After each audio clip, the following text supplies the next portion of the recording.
Welcome viewers, আসসালামু আলাইকুম। আজকের এই ব্লগটি হলো চট্টগ্রামের ঐতিহাসিক এবং সকলের পরিচিত স্থান চট্টগ্রাম কোর্ট বিল্ডিং নিয়ে। এই কোর্ট বিল্ডিং এর ভিডিওটি আমি চেষ্টা করেছি আপনাদেরকে একটু দেখানোর জন্য। এটি এমন একটি জায়গা যে এইখানে এত বেশি কক্ষ রয়েছে যে অনেক সহজ সরল মানুষ যখন প্রথমবার আসে দ্বিতীয়বারে হয়তো খুঁজেও পায় না। তো চলুন আমরা আসলে একটু এর ইতিহাস ঐতিহ্য এবং শতাব্দীর সময় ধরে দাঁড়িয়ে থাকা এই স্থাপনা সম্পর্কে কিছু জানা অজানা তথ্য জেনে নেই।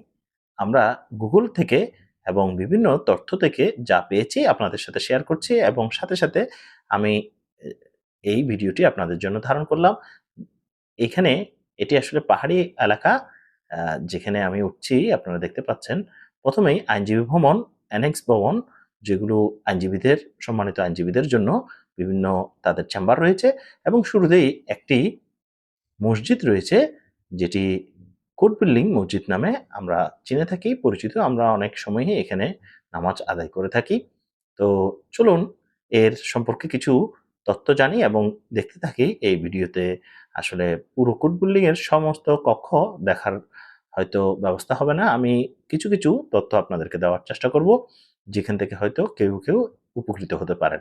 চট্টগ্রাম শহরের কেন্দ্রস্থলে পরীর পাহাড়ের শীর্ষে দাঁড়িয়ে আছে এক প্রাচীন সাক্ষী চট্টগ্রাম কোর্ট বিল্ডিং। শুধু একটি আদালত ভবন নয়, এই অঞ্চলের রাজনৈতিক ইতিহাস, আইন প্রয়োগ এবং স্থাপত্য কৌশলের এক জীবন্ত দলিল। ব্রিটিশ আমলে নির্মিত এই ভবন এক শতাব্দীরও বেশি সময় ধরে দেশের বিচারিক কাঠামোর অংশ হয়ে আছে। একই সাথে এই পর্যটক ও স্থানীয় মানুষের কাছে সমানভাবে একটি গুরুত্বপূর্ণ স্থাপনা হিসেবেও বিবেচনা করা যায়। এটি নির্মাণ শুরু হয়েছিল 1892 সালে, সমাপ্তি হয় 1898 সালে। ব্রিটিশ উপনিবেশিক প্রশাসন চট্টগ্রামের জন্য এটি স্থায়ী ও মর্যাদাপূর্ণ আদালত ভবন নির্মাণের উদ্যোগ নেয়। পরীর পাহাড় বা ফেয়ার্স হিল বেছে নেওয়া হয়েছিল শহরের উঁচু স্থান ও প্রাকৃতিক সৌন্দর্যের কারণে, যাতে আদালত ভবন দূর থেকেও দৃশ্যমান হয়। চট্টগ্রাম কোর্ট বিল্ডিং হলো ইন্দো সার্সনিক রিভাইভাল স্থাপত্যের এক অসাধারণ উদাহরণ। পূর্ব দিকে 3 তলা এবং পশ্চিম দিকে 2 তলা লাল ইট চুন কাঠের ফ্রেম এবং টেরাকোটা অলঙ্করণ ছিল এই কোর্ট বিল্ডিং এর একটি বৈশিষ্ট্য। গোলাকার গম্বুজ, খিলানযুক্ত জানালা, অলঙ্কৃত কর্নিশ এবং মুঘল ইউরোপীয় কারুকার্যের মিশ্রণে ছিল এই কোর্ট বিল্ডিং এ। প্রধান ফটকে পাথরের সিঁড়ি, পাশে নান্দনিক বাগান। দৃশ্যমানতা পাহাড়ের উপরে হওয়ায় শহরের বিভিন্ন দিক থেকে এটিকে দেখা যেত। চট্টগ্রাম কোর্ট বিল্ডিং শুধুমাত্র একটি প্রশাসনিক স্থাপনা নয়, বরং দেশের রাজনৈতিক আন্দোলনের সঙ্গে ওতপ্রোতভাবে জড়িত। বিপ্লবীদের বিচার দিয়ে এখানে আসলে শুরু হয়েছিল। ব্রিটিশ শাসনামলে এখানে মাস্টারদা সূর্য সেন এবং চট্টগ্রাম অস্ত্রাগার লুণ্ঠনের অন্যান্য অভিযুক্তদের বিচার এই কোর্ট বিল্ডিং এ হয়েছিল। ভাষা আন্দোলন ও মুক্তিযুদ্ধ, এখানে বহু রাজনৈতিক মামলার শুনানি হয়, যা পরবর্তীতে বাংলাদেশের স্বাধীনতা আন্দোলনের ইতিহাসে গুরুত্বপূর্ণ অধ্যায় হয়ে আছে। আন্দোলনের প্রতীক, সাধারণ মানুষের কাছে এটি ন্যায় বিচারের একটি প্রতীক হয়ে দাঁড়িয়ে আছে। কক্ষ বিন্যাস বা কার্যক্রম নিয়ে যদি আমরা একটু কথা বলি, তাহলে এই কোর্ট বিল্ডিং এর এতগুলো কক্ষ রয়েছে যে আসলে ঠিকভাবে জেলা প্রশাসনের কার্যালয়টা আপনাদেরকে এখন দেখাচ্ছি। ঠিকভাবে যদি পরিচিত না হতে পারেন, তাহলে আপনি হয়তো এটি খুঁজতেও অনেক সময় লেগে যেতে পারে। তো চলুন, ভবনের অভ্যন্তরে রয়েছে একাধিক আদালত কক্ষ, বিচারকদের চেম্বার, প্রশাসনিক অফিস ও লাইব্রেরি। কিছু উল্লেখযোগ্য কক্ষ আমি আপনাদেরকে একটু জানার জন্য বলে দিচ্ছি। এখানে রয়েছে জেলা ও দায়রা জজের কক্ষ, পাবলিক প্রসিকিউটর অফিস, পরিবেশ আদালত কক্ষ, দেউলিয়া আদালত, অর্থঋণ আদালত, লাইব্রেরি ও রেকর্ড কক্ষ, প্রশাসনিক কর্মকর্তার অফিস। এছাড়াও রয়েছে বিভিন্ন সেরেস্তা, যেগুলোকে রেকর্ড কক্ষ বলা হয়।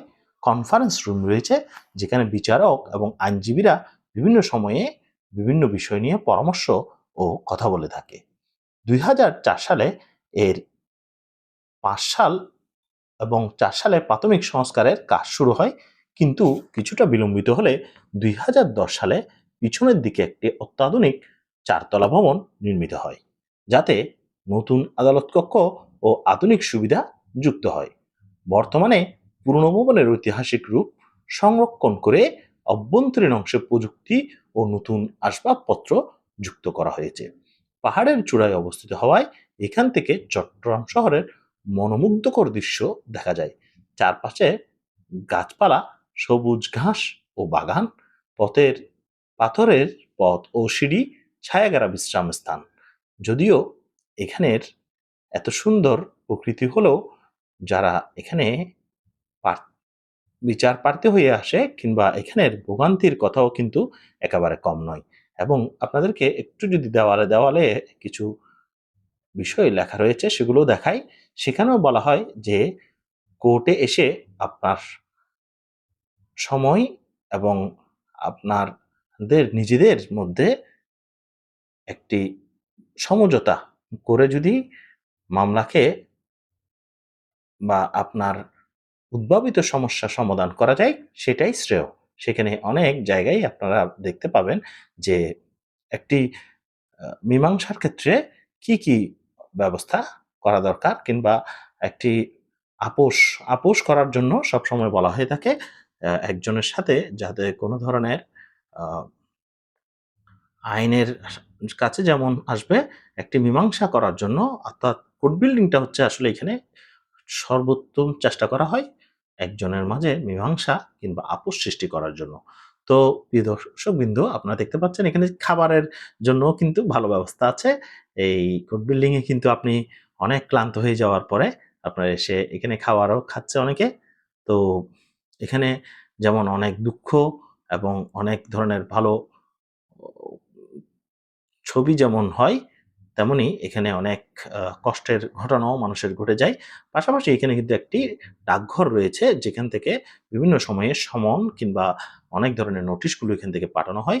যারা ১ম বার কোর্ট বিল্ডিং দেখতে আসেন তারা প্রায়শই মুগ্ধ হন এবং স্থাপত্য লোকেশন দেখে অনেক ফটোগ্রাফারের কাছেই এটা আসলে অনেক সুন্দর মনে হয়।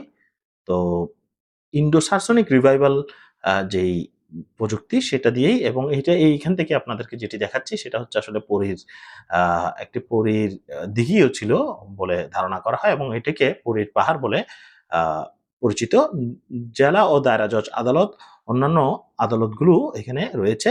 তো আমরা যদি একটু কক্ষ হিসাবে বা আরো কি এইখানে আ কক্ষ রয়েছে সেগুলো যদি বলি, ৪০১ এ রয়েছে জেলা ও দায়রা জজ কক্ষ। বিশেষ কক্ষ রয়েছে ৪০২ এ, ৪০৩ এ রয়েছে স্টেনোগ্রাফার রুম, ৪০৪ এ রয়েছে আরাধনা কক্ষ, ৪০৫ থেকে ৬ পর্যন্ত অতিরিক্ত জেলা এবং দায়রা জজ পরিবেশ আদালত বেঞ্চ রয়েছে, ৪০৭ থেকে ৪০৮, এবং ৪০৯ থেকে ৪১০ রয়েছে পাবলিক প্রসিকিউটরের অফিস। আ ৪১৪ থেকে ৪১৫ পর্যন্ত জুডিশিয়াল কনফারেন্স কক্ষ রয়েছে, এবং এখানে আরো রয়েছে ৪১৬ থেকে ৪১৯ সপ্তম বেঞ্চ, যেখানে দেউলিয়া আদালত। ৪২০, ৪২১ এ রয়েছে পাবলিক সেফটি ট্রাইব্যুনাল ও বিশেষ জেলা জজ, এবং ৪২২ এ রয়েছে অর্থ ঋণ আদালত স্পেশাল রুম এটি। ৪২৩ দেনা আদালত, ৪২৪ পঞ্চম বেঞ্চ বিশেষ কক্ষ, এবং ৪২৯ এ রয়েছে ফর্ম ও স্টেশনারি বিভাগ, এবং ৪৩০ এ রয়েছে ফাইন্যান্স কোর্ট সেরেস্তা। এভাবে করে ৪৪০ এ রয়েছে স্টোর রুম, এবং ৪২১ থেকে ৪৪৫ পর্যন্ত রয়েছে সরকারি কনসেল বা বিশেষ বিচারক চেম্বার। তো এখানে কিন্তু আ একটি ব্রিজ রয়েছে, অর্থাৎ দুটি কোর্টের মধ্যে যাওয়া আসার জন্য একটি সুন্দর আ ব্রিজও রয়েছে।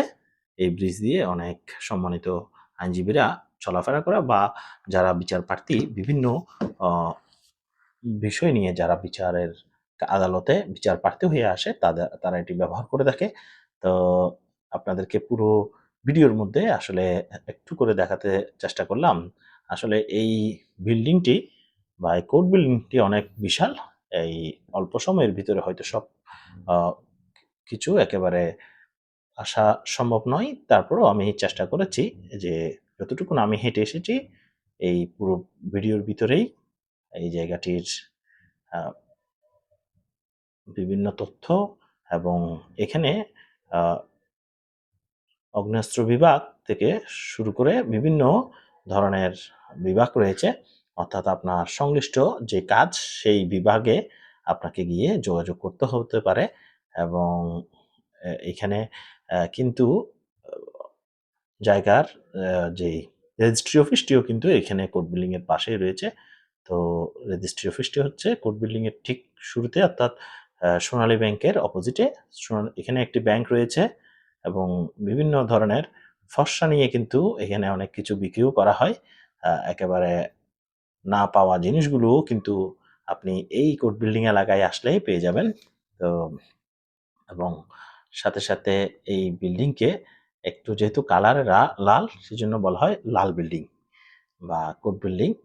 বাঙালি ওরা যখনই কোনো বিবাদ হয় তখনই হয়তো কোর্টের দিকে যায়। তো আমরা কোর্টেও কিন্তু বলা আছে যে নিজেদের মধ্যে আপোষ করার জন্য, এবং কোর্টগুলো প্রতি আমরা আসলে যথাযথ সম্মান নিয়েই যদি বলি, কোর্টেও চেষ্টা করা হয় দুজনের ভিতরে যে বিবাদ সেটি